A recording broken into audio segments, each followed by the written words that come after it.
Your Steve Jones Show podcast is loading now. The Steve Jones Show podcast is sponsored by Sunbury Motors, North 4th Street in Sunbury, and Sunbury Motors Kia, routes 11 and 15 in Hummel's Wharf. Gerry Dulac now joins us. Steelers Network and Post-Gazette. Gerry, welcome. How are you? Well, Steve, I am fine. And of all the interview requests I get during the season and out of season, there's none I enjoy doing more than chatting with you, my friend. Same here, my friend. I appreciate that. Very kind of you to say and think that. Let's get to the Steelers. While a lot of people will bubble wrap their personnel during the course of preseason games, Mike doesn't. So what's the approach this week for week 2 as to who he wants to play and who he wants to keep back? Well, I think, Mike Tomlin said this morning, Steve, that he intends to play all of his veteran players who did not play in Tampa, and that includes their Pro Bowl players, Minkah Fitzpatrick, Cam Hayward, T.J. Watt, Patrick Peterson's going to play, not play in Tampa, Joey Porter Jr., who was held out of last week's game with a few leg issues, he's going to play. So they're going to use all their healthy guys. Now, how much remains to be seen. I'm curious to see how they treat Game 3 because, there's 2.5 weeks between games after that preseason finale and the season opener. It's a little different than past years, but I actually think these guys might, if they play in the third preseason game, it might be sparingly in Kenny Pickett in the offense. Obviously, they're going to play more than one series, but everybody who's healthy will play. Unlike the Tampa game, the first game in Tampa, where a lot of those guys were held out, the veteran guys, which is what I expected. And there have been a lot of, obviously they have these scrimmages that they take place with other teams. So give me the value in your mind of the scrimmage part and the value of the preseason part, because each one does have value. So how do you assess the value of each? Well, I'm a big game guy, Steve. I don't put a lot of stock in practice. And by that, I mean, look, I know it's necessary. You hear every player talk about the need for it, but you hear every coach talk about the necessity for it. Well, I was reading something today from T.J. Watt, and he was talking about how veterans use preseason practice to work on their craft, not necessarily play, how they would in a game. And what that points up is all these people who put a lot of stock on what's happening in practice, what's happening in 7-on-7, what's happening in what the Steelers like to call their 7-shots drill. I don't, because it doesn't count. And when you're a veteran player, you're just not going to play with the same intensity in practice as you are during a regular season game. And then, of course, it gets amplified even more, as once you get to the postseason. So what I see in practice, I don't, now younger guys, I'll look at, you look at their skill set. But with a lot of the other guys, we don't know what they're working on. We don't know what they're trying to accomplish, even with the plays that are being called. Coaches are doing things to see what things might work as opposed to what they might typically call or want to use in those game situations. So, I'm not a guy who puts, I got a little bit of that Allen Iverson in me. I don't put a lot of stock in practice, even though I know it's a necessary evil. I evaluate guys on what I see in games, and I start, you get a feel for what the coaches think, even more so when you see the guys playing in games. What they think of these guys, who they depend on, and also maybe just what they want to see from some of their younger guys. And not only that, though, here's another element to it. Yes, practice is important because you need to refine what you're doing. If somebody's running it out, that should be cut at 9 and they're cutting it at 11. That's where practice comes in. Right. But to me, these scrimmages, it's not talked about enough. These are controlled scrimmages. Games aren't controlled. Stephen, to that point, look, they get the crowds out here. They had 21,000 people here last Sunday. My goodness gracious. After a preseason game, which was surprising to me. Usually the crowds, they diminish a little after they've played a game. But there's a lot of excitement about this team. But to your point, plays are being made down the field or completions, and the crowd goes crazy. And the reality is they don't touch the quarterbacks. And so in a game situation, those quarterbacks might have been sacked, right. or whatnot, or hit. And here they're just running out of the pocket. Nobody touches them. And so they have plenty of time to throw the ball down the field. And that's what's controlled. The control is they don't hit the quarterbacks, and that's just not a game situation, And so that's why, again, you have to couch everything you see in practice here at training camp, because you just, it's just not the same. It's just not the same. Right. And here's the other element, too. The NFL, in the collective bargaining agreement, has put more restrictions on hitting in practices. And that's why I feel, and you tell me if I'm wrong about this, Gerry, I feel like now a good part of September, I feel like I'm watching a step above preseason games, because these guys have to get you. That's where the hitting's happening. Oh, well, there's no question about it, and you see that especially with the veteran players, and that's what I was talking about earlier, with guys going, the veteran players, if they're lucky, going 75%, because they know they have to save themselves. And even though the league has limited the amount of days you can spend in pads, especially during the season, they're doing that to protect these guys, and the players realize they have to protect themselves. Teams protect them because of their big contracts. So the Steelers aren't going to go heavy with T.J. Watt and Minkah Fitzpatrick and Cam Hayward, and they're going to let the younger guys battle it out, because, hey, Steve, they come to training camp and they pretty much know 50 to 51 players out of the 53 they're going to keep. I could pretty much tell you 50 or 51 of the 53 players they're going to keep. But they want to develop some players for the practice squad. There's always those one or two guys that they go, hey, this guy might turn into something. You're always going to get some of that. But they know what a lot of these guys can do, and the veteran players are just trying to get their bodies ready for the regular season. And they have to pace themselves, because it is a long year. And, it's only August, and they're going to be going into January. And, for some teams, hopefully February. So, yeah, they know how to pace themselves. And to get excited about anything in August, to me, is extremely premature. What's been the feeling in the camp of where Kenny Picket is right now? A lot of excitement. Of course, if you talk to the fans, they have him in the Hall of Fame already, and that's what has to be tempered just a little. The guy's entering his second year, and what you notice about him is there's no quarterback competition this year. It's his team, and he's the type of guy that he's very comfortable being the leader of the team. You saw that last year as a rookie. He has that quality about him. He has that. That leadership intangible, if you will. His arm looks stronger. But, Steve, let me see year two. Do I think he could be a very good quarterback in the NFL? Yes. Do I think he could be a great quarterback? No. He's also following a Hall of Famer in Ben Roethlisberger.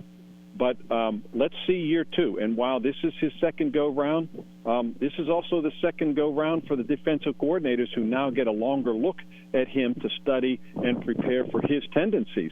And, you can use the example of a Mac Jones, who flourished as a rookie and looked really good and then really struggled in year two with the Patriots. Or you can look at Justin Herbert, who had a good rookie year and added to it in year two. That's what we're going to find out with Kenny Pickett. But he has the mobility. He throws well on the run. He throws well across his body. Like most young quarterbacks, his completion percentage wasn't great, but it wasn't horrible. I think it was 63%. And I thought the biggest thing he did last year was, after throwing 7 picks in his first 5 games, he threw only 1 in the final 8 or in the final 9. And for a rookie quarterback to have the intelligence and wherewithal and kind of the moxie to know not to turn the ball over and still be productive, mostly productive, not terribly, because they just didn't score a lot of points and they don't have a lot of big plays. Right. But to be able to cut down on the interceptions like that, to me, shows a lot about his football IQ. And by the way, that Hall of Fame quarterback, future Hall of Fame quarterback, was here in State College Friday. Oh, was he? Yeah, he was at the U.S. Kids event, so he's here with his son. Oh, yeah, his son's a very good player. Yeah. No, so they played over at the Blue Course on Friday as part of the U.S. Kids event. Oh, I didn't know that. I'll have to text him and ask him about it. Yeah. Patrick Peterson sounds like he's going to go this time through as one of those veterans. What's been your impression of him so far? I mean, he's 33 now. You know, Steve, there's another guy, too, that you can relate to in Allen Robinson, who's going to bring that same type of veteran leadership and hopefully production to the receiving room. But Patrick Peterson is a pro's pro. I mean, he's an 8-time Pro Bowler. He's 3-time All-Pro. And he's just a tremendous teammate, a tremendous person. And we'll see what he has left. 33 years old. But last year, statistically, was the second best of his career. 5 picks, 13 passes defense. But, he was telling me this a couple weeks ago in between us talking about golf because he's a golf fanatic. But, he understood that teams started throwing a little bit more his way, wanting to test him. Unlike those years when he was considered a top 3 or top 5 cornerback. Teams didn't test him. But last year, they threw more in his direction, and he responded with some good numbers.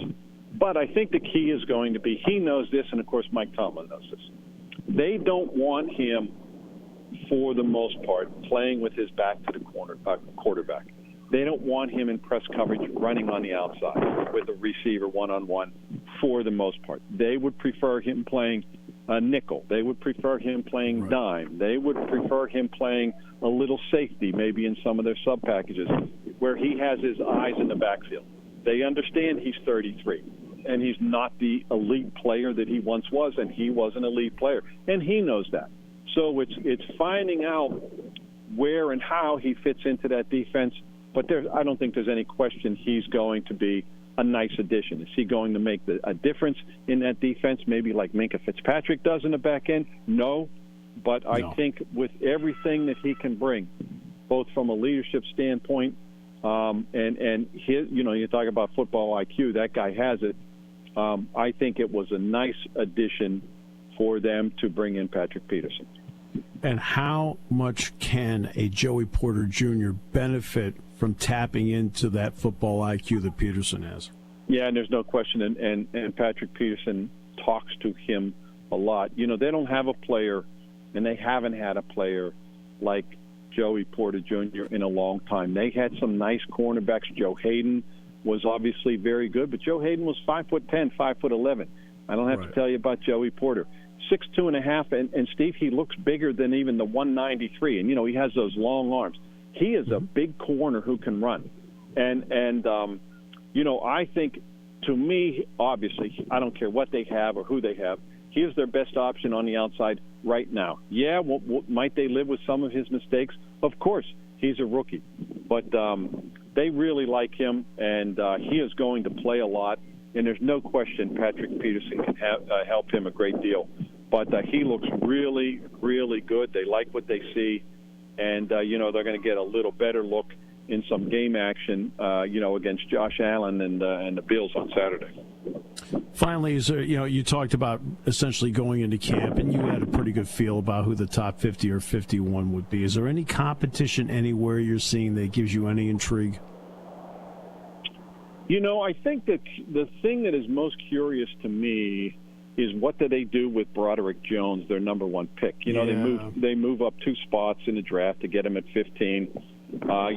Despite that offensive line being the most improved unit on the team last year, I mean, it's remarkable where they were in the preseason. They remade a lot of it prior to 2020 and 22. And then they go out in the offseason, they sign two more guards, Isaac Seumalo from the Eagles, give him a big deal, and then they draft Broderick Jones. They wanted to beef up that offensive line some more. And so, Dan Moore is at 2 years as a starter. He's never missed a game.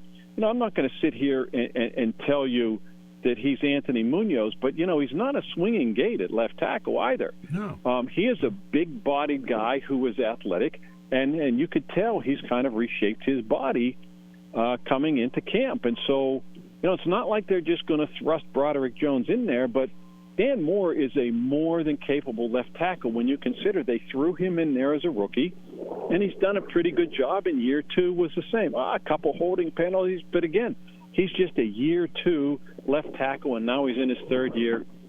And, you know, I always tell everybody, Steve, I said, they didn't bring Broderick Jones in to lead the band at halftime. That's for sure. but where that's my old friend Tom Donahoe's line. Where and when that occurs, I don't know. But it's not like they're going to move somebody to right tackle because they like their right tackle, Chuksa Okorafor. So I'm curious to see. It's not a battle. Dan Moore has taken pretty much every snap with the first team offense and will continue to do so. But at some point in time, they're going to want to work Broderick Jones in there because he is a big man who can move. And when he gets his hands on you, forget it. But that, to me, I would say is the most curious battle. Other than that, I don't think there's a battle for a starting position at all on this football team. But that's going to be a curious move to see how that plays itself out. Can't thank you enough because you always, I'm able to tap into all that knowledge and the audience benefits from it, my friend. Appreciate you more than you know. Well, Steve, you are welcome. I always enjoy chatting with you, and every time, as you know, when I hear your voice, the first thing I think of is Penn State football, and it's not far away. Yep, 2 weeks from Saturday. I know. My daughter, who is graduated, is actually coming up for. She can't go to the West Virginia game, but she's coming up to the second game. Who's that against? Is that Delaware? Delaware. Yeah, she's coming up for that one. Good. Tell her to stop by and please say hi to us before the game. I will absolutely do that. She knows that all the time. All right, Gerry. Thanks, my friend. All right, Steve. Good chatting with you.